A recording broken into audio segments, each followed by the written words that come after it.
Welcome back. And while, of course, we are looking forward to the holidays and year end, but it also is about the budget, and that noises will start picking up quite soon. Actually, GJPC has met the finance minister already during this weekend and presented their budget request. Joining us now is Colin Shah, Chairman, GJPC. Colin, hi, good to have you. It has been some 2020, and I'm assuming there are lots of expectations this time around from the budget, starting right from the import duty itself. What is it that the meeting held in store for you, and what is the initial feedback? What have you requested, especially on import duties? Thanks, Manisha. So the meeting was positive. We got a patient hearing from the finance minister and her entire team on what our requirements are. Further to what we've been saying, I guess, for the last few years, our dream at GJPC is that when anybody thinks of gems and jewelry globally, they think of India, just like they think of France when they're thinking of perfumes. When they think watches, you're thinking Switzerland, where we're hoping that it's gems and jewelry and India synonymous globally. Now, having said that, that's only possible if our tariff structure and duties are in line with what are there internationally. Today at 12.5% on gold plus 3% GST and 7.5% on diamonds and gemstones, basically, put us out of the park. We're not able to compete with our immediate neighbors, nor are we able to compete with China and Thailand. So if we seriously have to realize this dream, we've requested for a reduction from 12.5 to 4 on gold, silver and platinum, and from 7.5 to 2.5% for diamonds and gemstones. So if that happens, then we can seriously become I guess, a global leader in manufacturing and trading in all these commodities.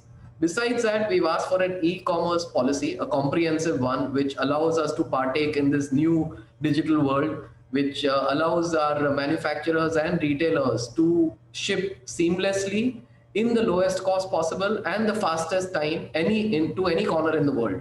So we've asked for an comprehensive, and there's a lot of things that we need for a e-com policy. We need fast track duty. We need fast track customs clearance at all the ports. We need certain amendments in RBI notifications to allow us to accept payments on credit card. So if this happens, then I think the e-com business also out of India will boom. Besides that, we need clarifications on the equalization levy of 2% on the B2B international diamond auctions. We need we need a turnover tax in our special notified zones, which again was taken very positively. And we also need a reverse job work policy for our SEZs. So these were the salient features of everything that we've asked for. Okay. And we anxiously hope that this will happen come budget. We hope that too, Colin. I just want to dwell on the e-commerce part, as you said. What really was the percentage last year when it came to gems and jewelry via e-commerce, and where do you stand today? And what kind of investments really has the sector made in this regard? See, to be honest, the Indian manufacturer is already a large part of the e-com, I guess, industry globally. But the thing is that the Indian manufacturer and the retailer is taking part in this e-commerce economy via Dubai, Hong Kong, or New York, or Antwerp. They are unable to do it directly from India because we do not have several, I guess, features in place. We don't have fast track customs, so it's impossible to ship goods out of India on the same day. We don't have a return policy because as on e-com, a consumer, if they don't like it, they want to send it back, and we don't have a return policy today. We are unable to accept payments on credit card. So there are some challenges which do not permit us to take part in this economy from India directly. The equalization levy which came in, unfortunately, was maybe for the B2C companies. So there was this 2% equalization levy which came in, which was probably on the likes of Amazon, eBay, when they ship directly to India. But now we are not able to even do B2B transactions because of that. So we are hoping these clarifications come very soon.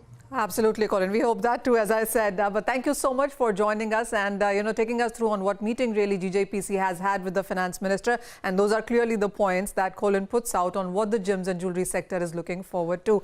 Colin, thank you so much for joining us. But with that, we'll slip into a short break, but we will get you more on the other side.